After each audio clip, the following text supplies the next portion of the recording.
सिमार परिवार के द्वारा यहाँ पर खाटू श्याम बाबा के मंदिर में शिव पुराण का जो आयोजन है उसके निमित्त उनके निमंत्रण पर 2 दिनों से यहाँ आने का सौभाग्य प्राप्त हुआ है। सूरत जो ताप्ती माई की कृपा से बहुत ही वैभवशाली उद्योग महानगरी है। यहाँ पर जब आने का पता लगा तो हमने ज़िंदगी में प्रेम ही कमाया, खूब प्रेमी लोग और संस्थाओं के द्वारा जो सम्मान मिल रहा है, जो मिलना चाह रहे लोग, उनका मन में बड़ी प्रसन्नता हो रही कि बहुत बड़ी कमाई हमने ज़िंदगी में की है। अभी मैं विप्र फाउंडेशन के सम्मानीय घनश्याम जी के ऑफिस में आया हुआ हूँ। यहाँ पर सभी लोग उपस्थित है, उन सबको मेरा नमस्कार प्रणाम।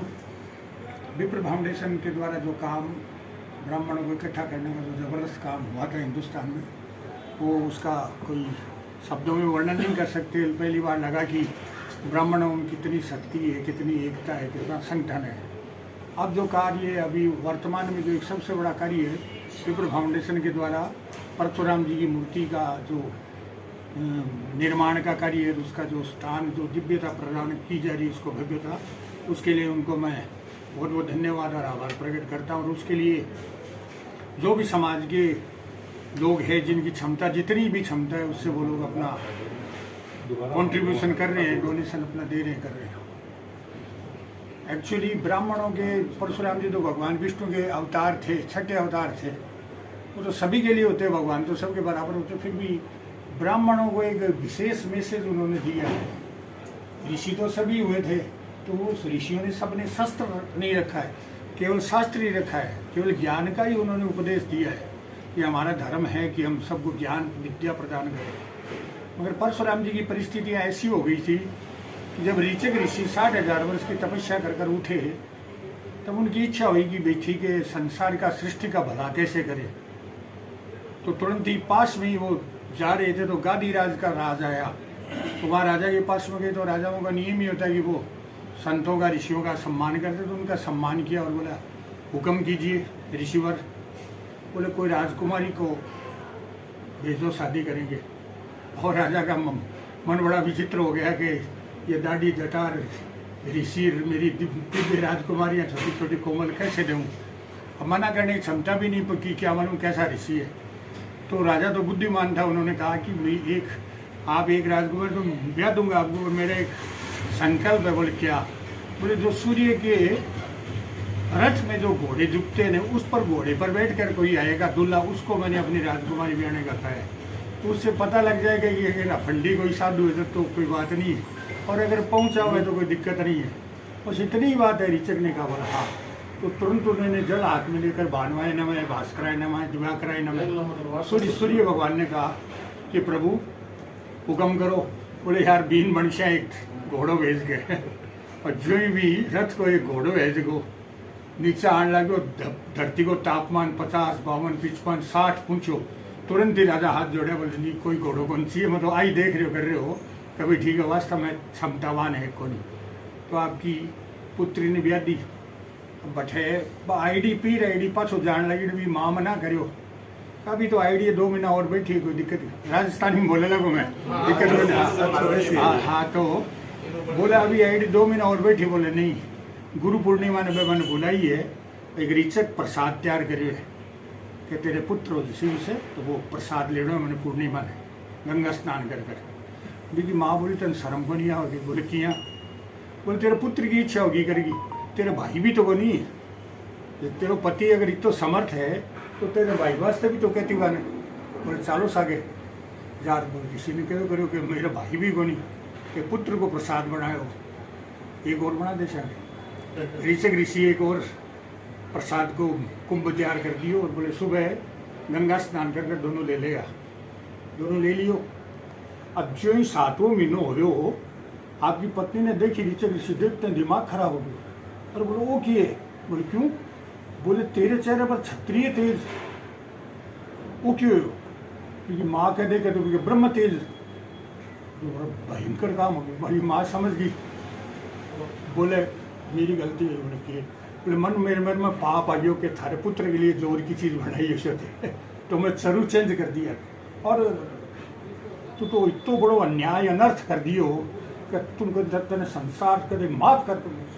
ए मामा भांजा एक दूसरे का जानी दुश्मन हो, वो बिना मार से तो कोई मार से तो क्रॉस कर दी दूसरे और बोला कि समर्थ हो तो कुछ तो करो। ये हमें मेरे बेटा ने और मेरे भांजा ने मरता देख शो करते तो कोई संभव थोड़ी है।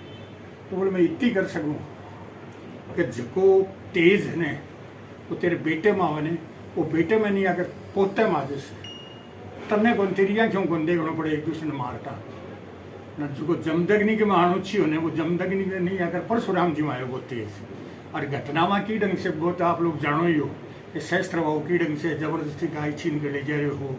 जमदग्नि जी ने वो जिया परास्त कर लुगाया ने भाई मारना मुरना जो भी कर तो ज़्यादा अन्याय अत्याचार शस्त्र भाव को बढ़ गयो कर गयो और कोई की क्षमता को नहीं विरोध कर दे दुनिया का मैंने कोई क्षत्रिय या अन्य राजा की समुद्र ने रोक दे तो वो चालती नदियाँ ने रोक दे तो पंख की धाराओं बदल दे तो इतो तगड़ो शक्तिशाली हो।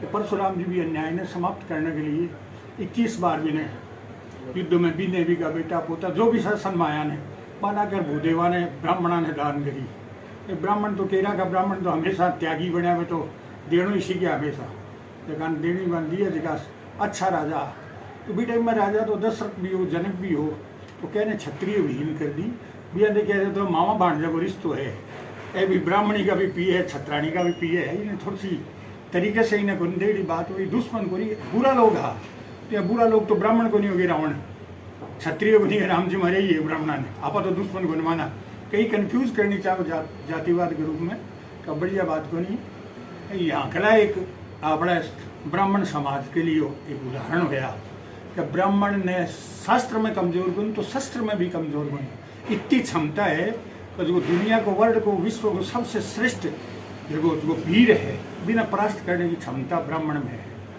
अन्याय को विरोध करने की क्षमता इस तरह की है बी समासा पर रखा अपने अपना अपना अपना विल पावर मजबूत करना चाहिए अपना अपनी संस्कार जगी संस्कृति जगी अपना सबसे बड़ी कमी अपने ब्राह्मण में होती करके आप संस्कार विहीन होता जा रहा अर्थतंत्र में तो आप मजबूत होता जा रहा भाई संस्कार विहीन होता जा रहा सबसे बड़ा दुर्भाग्य आप जगह लोग कहते भी उदाहरण ब्राह्मण को क्यों देवे ब्राह्मण लाइट हाउस होया करता पथ प्रदर्शक होया करता लोगों ने रस्तों दिखानियाँ करनिया करता त्याग की मूर्ति होता।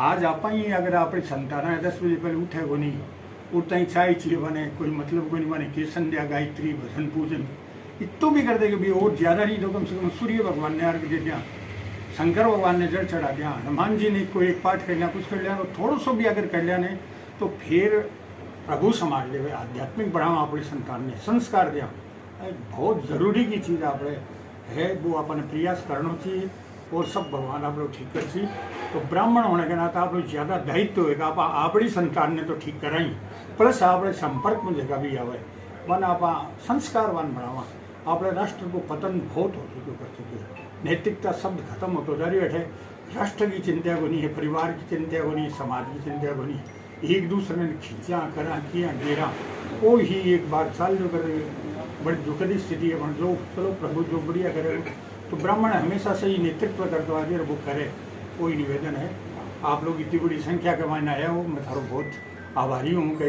तो प्रेम है आप लोगों ने बहुत बहुत धन्यवाद। और जो काम हो रही हो तो साधारण का हमें परशुराम जी को काम मैं तो राम सुखदास जी ने भी देखते करता हूँ। भाई साहब एक क्वेश्चन है आपसे। हाँ सर राजस्थान के मायने अगला चुनाव जो होने वाला है वह आपके बारे में क्या राय है आपकी सोच? देखो स्थिति आ है कि मैं तो नहीं तो मेरे पर बीजेपी ने कोई कांग्रेस को ऐसा निर्दलीय चुनाव जिताया जनता में मैं तो बांको आभारी हूँ। बाद में रात ने 3 बजे जगह चुनाव लड़ रहे MP को राम सिंह जी बा आकर मैंने बोले राजकुमार जी थे मेरा समर्थन करो मेरे सामने एक पंजाब को इतो बड़ो नेता हारी है कि वो अठाएगा आ गयो तो जातिवाद इतनी भयंकर काम हो जाओगे मेरे भी बाबा समझ में आई वास्तव में लोकल का जगह लोग है वो बढ़िया है। दूसरे दिन वसुंधरा जी बुलाकर पार्टी ज्वाइन करवा दी कि थारी कोई मांग है मैं तो बड़ो ऋणी हूँ समाज को कि मैंने निर्दलीय जो कदे वार्ड को चुनाव लड़े को नहीं भी आदमी ने MLA बना दियो तो वहाँ का काम होना चाहिए मैडम और कोई मांग को नहीं बोला आपका कोई भी अगर काम बंद करे नहीं करे मंत्री आप मेरे को बोलिए बहुत काम करे। अब मैं 15 वर्ष मेरे खूब बढ़िया परमार्थ को लेकर मैं चालो करो कभी ठीक है मैंने एक संत बतायो वृंदावन में परमार्थ से बड़ा कोई भजन नहीं है परमार्थ करने वाले को भजन मैं तो यहाँ सोचू जीवन में क्या 10,000 करोड़ रुपये भी कमा लेते तो मैं शायद इतना काम को नहीं कर पाता जितना ही प्लेटफार्म से करो 150 स्कूल बना दी साइंस कॉलेज पीजी कॉलेज सैकड़ी सड़क हजारा ट्यूबवेल मतलब जितो भी काम हो सके ई प्लेटफॉर्म से करवा सको तो मैं सोचूंगा ठीक हो गयो कि हम आप अब आपा ब्राह्मण आ तो आप भी उद्देश्य है कि आप साधना भजन करा आप ऊपर जानो तो अब तो मेरा तो कोई भी इच्छा नहीं है बिल्कुल भी कि आप कोई चुनाव लड़ा। बाकी वर्तमान स्थिति यह है कि शायद जी कोई बच्चों भी यह बात पूछे जो बोले भाई जी रतन लड़ो सरदार से लड़ो खटो लड़ो दूसरी बात ही कोई नहीं चाहिए फोन आओ चाहिए व्यक्तिगत मिलो जरा मन लागे शायद प्रकृति या परमात्मा की इच्छा एक चुनाव की ओर है तो अगर यहाँ अगली स्थिति होती तो देख ली से बाकी बार अभी तक 4.5 साल हो गया चुनाव के बाद 4.5 साल के मायने कोई भी बीजेपी कांग्रेस से कोई नेता समय मिले को नहीं जो तो सबका इन्विटेशन है। कांग्रेस की तो इवन मैंने एमएलए चुनाव के मायने भी शैलजा जी को फोन आयो करो क्या आपकी बीजेपी ने टिकट काटी हम टिकट आपको देते करते और हमारी सरकार बनती है तो पहली लिस्ट में आपको कैबिनेट तो मैडम अभी मेरा मानस नहीं है। फिर एमपी चुनाव मौजूद एक एंटनी ने कोई न भेजो मैं बोला कि आपको हम देते हैं सॉफ्ट हिंदुत्व की तरफ कांग्रेस जा रही है और बीकानेर डिवीजन का सर्वे आपका नाम दे रहे हैं तो आप उनको मेरे को तो पिसा को नहीं बोले रुपया हम देंगे खर्चा सारा उनको अभी श्राद्ध पक्ष चल रहा है अपन भालो बढ़ायो अभी हम लोग ब्राह्मण हैं बात नहीं करते चुनाव यहाँ कर में बाकी मैंने ये लाग रहे है जिसके हिसाब से माहौल है इस हिसाब से लागे कि शायद लड़नो पड़तो लागे एक चुनाव और लड़नो पड़ से लड़ जा के बूढ़ा थोड़ी हो गया अगली क्योंकि उद्देश्य है देखो उद्देश्य परमार्थ को ही है क्योंकि बाहर में एक होटल और खोली तो होटल बड़े और खोली ना एक फैमिली आई खानों खाने में 25-30 लड़का लाद के तो लड़के भी तो बड़ी इंटेलिजेंट होने और 2-3 बच्चे लेकर भी वो फादर आएगा आप एक आदमी से मिला है बोले ये कैबिनेट मंत्री थे क्या ये कैबिनेट मंत्री थे क्या तो मैं बोले अंकल आप कैबिनेट मंत्री थे वहाँ बोले कौन से वो फॉरेस्ट माइंस इन्वायरमेंट पेट्रोलियम देवता आप मंत्री होकर होटल खोल रहे हैं भोजनालय खोल रहे हैं वहाँ आपको तो 7 स्टार खोलना चाहिए मुँह बेटा पैसा वैसा कौन कमाया कोई बात करें तो ये जो है ना तो आप तो भी हिसाब से चल यार आप कोई टेंशन को नहीं वही चुनाव हारना हूँ बहुत आदमी डरे मैंने कोई को बुरो करेड़ो है या फिर काम कमाई बंद हो जाए दोनों काम करे कोई नहीं बोल के खटे टेंशन को नहीं आप आराम से हाँ सांस्कृतिक धार्मिक कोई सामाजिक काम में अटेंड कर ले वहाँ और जो कोई इच्छा हुई पड़ेगी तो देख लीजिए नहीं तो आप खटी कोई टेंशन नहीं। बहुत बहुत धन्यवाद राजकुमार जी आप।